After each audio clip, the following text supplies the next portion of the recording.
Hi, I'm Dempsey Palat, and this week I'm reviewing... Now before we start quickly, I just want to remind you all to make sure you hit that like button if you like today's video, and if you're new here, make sure you hit that subscribe button as well. I do post movie related content every week, mostly movie reviews. I will post the occasional trailer reaction, and I am currently working on trying to implement more lists onto this channel, but that's for the future. Essentially what I'm trying to say is that if you love anything and everything movies, this is your one-stop shop. Now, without taking up any more of your time, let's jump into today's film, which is, of course, Horse Girl. Horse Girl was directed by Jeff Baena and stars Alison Brie as a young woman who, after having a strange series of dreams, starts to believe that she's being abducted by aliens. Now, there is a lot more that happens. In fact, the film does dabble in both the sci-fi and psychological thriller genres, but for the sake of spoiling the film for those who don't want it spoiled, that's all I'm gonna say. And I thought this film was okay. Alison Brie was incredible. And I've been saying this since her days on Community. She has leading lady chops. It's just a damn shame we don't get to see that more often. And I know she's on that show Glow, but that doesn't really count. I'm talking about being a leading lady in a feature film. Like, in this film alone, she goes through such a wide range of emotions, all at once, too. Like, she goes from being quiet, to quirky, to mad, to manic depressive. She was easily my favorite part of this film. The next best thing that this film has to offer is the script, or the dialogue, rather.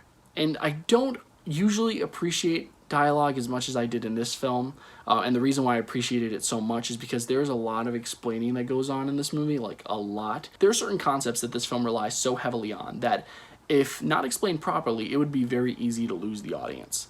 And the reason why I thought it was so well done is because not once did I feel lost. I felt like through the entirety of the film, I knew exactly what was happening. While I did like that aspect of the script, though, I did have some problems with the story. For one, about halfway through the film, things go from 0 to 100 real quick. And I mean real quick. Something happens with our main character, and her spiral from that point forward in the film, while impossible to look away from, just starts to feel a little bit rushed. Also, I felt like there were a lot of characters in this film, and a bunch of tiny arcs that tease something that ultimately led nowhere.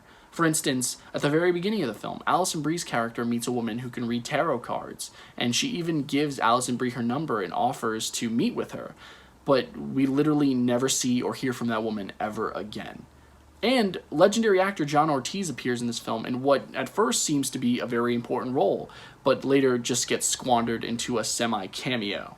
The last thing that I didn't really like about this film, or something that I thought could have been improved upon, was the ending. And I already mentioned how I like the flow of dialogue and how I like the way that we were given information without feeling too overwhelmed, except in those last 10 minutes. In the last 10 minutes of the film, it feels like things are a little bit too explained, over-explained, really. And this is a film that I felt could have benefited a lot from ambiguity, but in those last 10 minutes, as I said, they're just spoon-feeding you everything that you need to know before the credits roll. They're trying to plug up all the plot holes and solve all the mysteries. And it kind of sucks because I feel like this film had the potential to be challenging. Like, I don't think that the audience needs to have every single question answered. Like, in fact, it makes the film even stronger. In this case, I think that the film could have been stronger if all the questions weren't answered.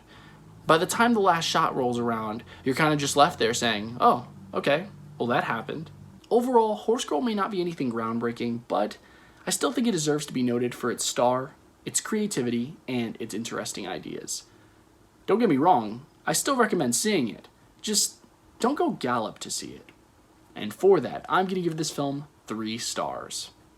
Okay, I know it sounds really crazy, but it just feels really real. Guys, thanks so much for taking the time out of your day to view this video. It really does mean the world to me. And once again, if you like this video, please make sure to hit that like button and hit that subscribe button as well for more movie-related content weekly. Now, if you happen to see this movie, if you loved it, if you hated it, let me know what you thought down below in the comment section. I look forward to reading all of your responses, and I actually respond to all of your responses. So let's engage, shall we? Now, that's pretty much all the time that I have for today's video, but before I go, I just want to remind you guys that I do have a couple more videos coming out later this week. One of them is a review for Birds of Prey. Another one, well, let's just say it's very contingent on who wins Best Picture on Sunday, so you'll just have to stay tuned for that. But yeah, like I said, that's pretty much all the time that I have for you guys today. I have a lot of work ahead of me, so I should probably get back to it. Until next time, I'm Dempsey Palat. Take care.